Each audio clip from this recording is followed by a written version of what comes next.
வணக்கம் நண்பர்களே. இன்றைய சிறகடிக்க ஆசை தொடரில் முத்து மற்றும் மீனா குடும்பத்தின் மரியாதையையும் வீட்டையும் மீட்டதால் அனைவரும் அவர்களை பாராட்டி மரியாதை செய்கிறார்கள். வீட்டுப் பூஜையில் முத்துவுக்கும் மீனாவுக்கும் மாலை அணிவித்து கௌரவிக்கப்படுகிறது. முத்துவின் அப்பா, இந்த வீட்டை மீட்டது முத்துவின் உழைப்பும் மீனாவின் துணையும் தான் என்று பெருமையாக பேசுகிறார்.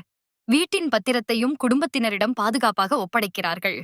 அனைவரும் சந்தோஷமாக இருந்தாலும் மனோஜ் மட்டும் மன வருத்தத்தில் இருக்கிறான். பூஜையில் எல்லோரும் ஜோடியாக இருந்ததை பார்த்து நான் மட்டும் தனியா நின்னேன் என்று அம்மாவிடம் சொல்கிறான்.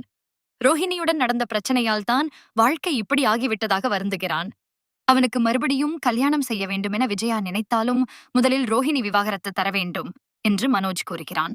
மனோஜ் ரோஹிணியை பற்றி இன்னும் கவலைப்படுவதைக் கண்டு விஜயா அவளிடம் மன்னிப்பு கேட்க சம்மதிக்கிறார்.